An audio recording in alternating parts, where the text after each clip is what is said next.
makapagalaw ngayon, isang mechanics by profession, no?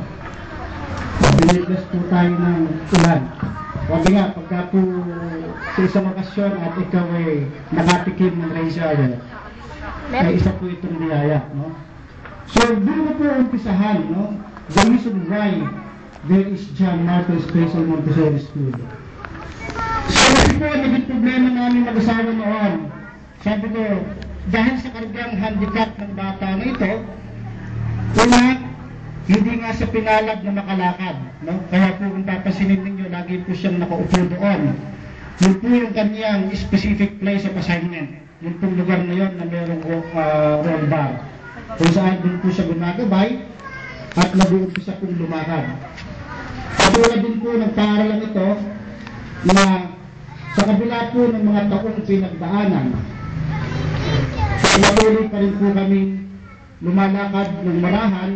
Katulad po ni John Marco, isang araw, inaasahan namin na yung bata na yan ay lalakad katulad ng mga normal na bata. At ang paaralan din ito ay makakaranas ng karanasan ng isang normal na paaralan. Kaya po nabanggit kasi yan sa loob po ng 13 taon na pagkakatatag ng paaralan ito, ito ay madalas, no, hindi po madalas po kaming nababalibag ng mga negatibong kritisismo. Una nga po, dahil sa linya ng aming profesyon mag-asawa, parang sinasabi nila, ano ba ang magagawa ng mag-asawa na ito sa aking mga anak? Pero sa paglakad po ng mga panahon, nakikita natin kung paano namin inumold yung mga bata na yan, doon po sa panlasang angkop sa inyo, at lalo na rin po angkop sa mga magulang na namin dito ngayon. So, hindi po kami nagkamali ng pagkapili. Kaya tatag po ng John Marco sa pangalan po ng aming bunsong anak, ako siyang nakakuha ng karagdagan ng paa para inakal ng ilakad.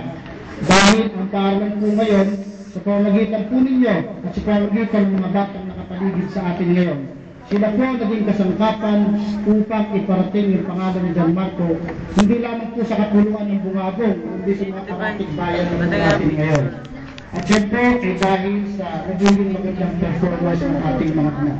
Sapagkat sa pagbibigay tiwala ninyo po sa amin at sa pamamagitan po ng John Marco Special Montessori School. So, isa po yung napakalaking halong.